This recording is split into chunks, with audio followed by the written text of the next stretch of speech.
Because we have the king of steak here. Well, I tell you what I wanted to do today was, I think a lot of people watch programs about steaks and cooking steaks and how they are and what they are, and you find these amazing big steaks from the butcher's shop and specialty butchers, and then everybody goes to the supermarket and goes, oh, my steak doesn't look like that. So today, everybody, I'm going to use a supermarket steak out of a packet and show you how to do it properly, because that's where most of us buy our steaks from. What we've got here is we've got 2 sirloins, Okay. 2 quite thin sirloin steaks. But what's important about a great steak is that when you buy a steak, you're looking for a couple of things. You're looking for a steak which has got a layer of fat on it. The other thing is there's a little line that sits underneath that little piece of fat, which is a bit of an enemy. So what I do to make sure it always cooks perfectly, take a sharp knife and just cut through that piece of fat. And it's interesting, isn't it? Because this is a sirloin from a supermarket and there's hardly any fat on that at all. Very little, because most people these days have been told you don't want to have very much fat.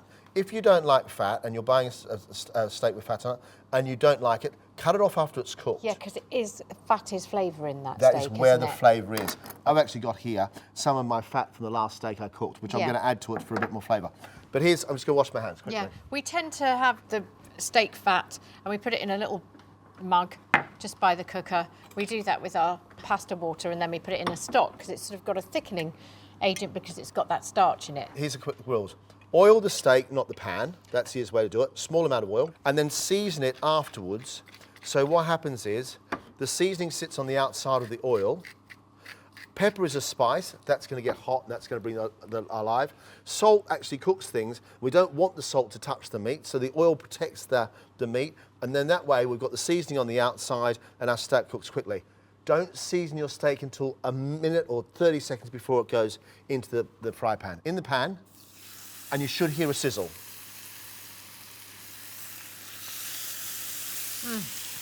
Once you hear the sizzle, don't touch it.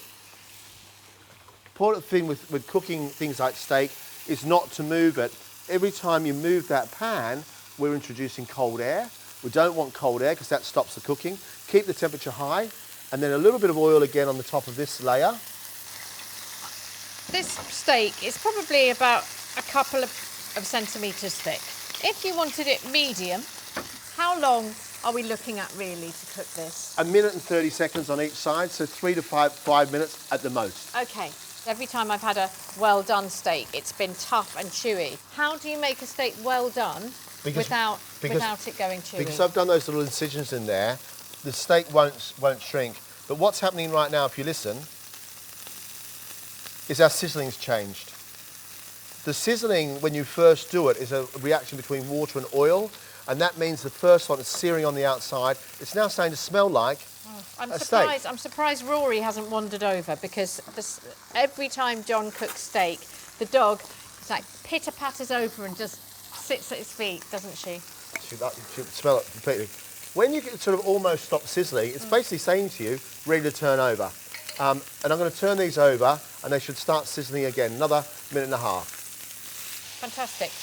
We've got a jar of lovely butter beans here. You can get them in a tin, absolutely fine. So I'm heating those up. I'm going to now heat up some oil for our lovely butter bean smash. So it's about 100 ml of olive oil.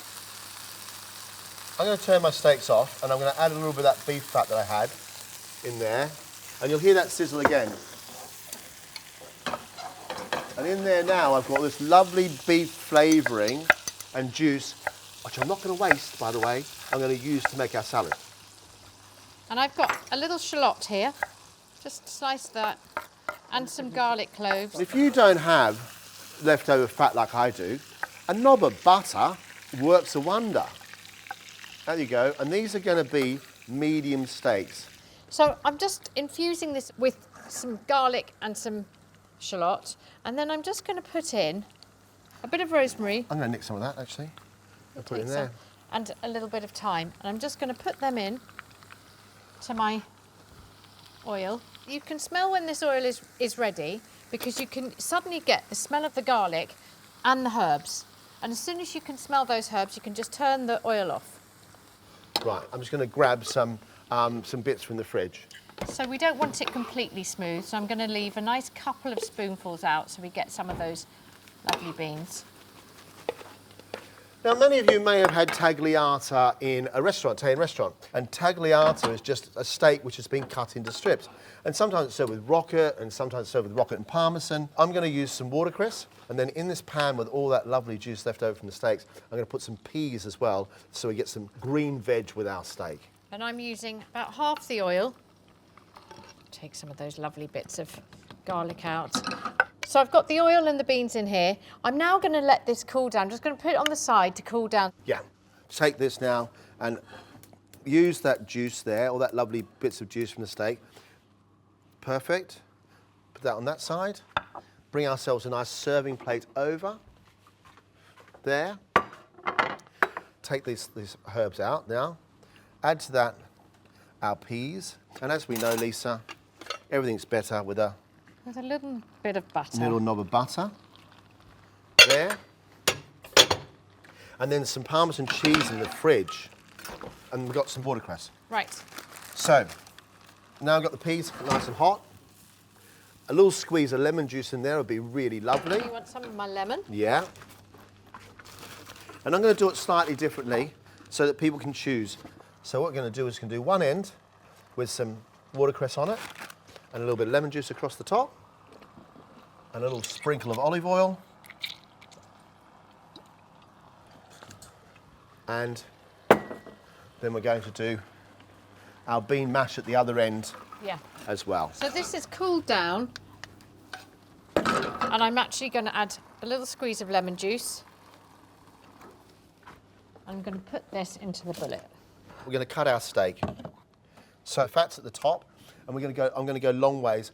Angle, knife, rather than being straight down, just on an angle so it looks pretty.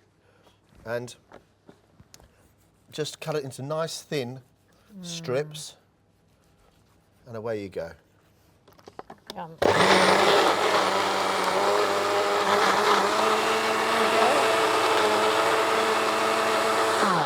I'll put this one across the top of the watercress. There we go. And then this one I'm going to cut here as well. So I'm just going to pour this into that pan where the beans are, the extra beans. So just put the heat on and put this in just to warm it through with those lovely butter beans. Looking good, Lisa, looking good. The rest of my watercress, I'm going to plate it on that separate plate where the steak is rested.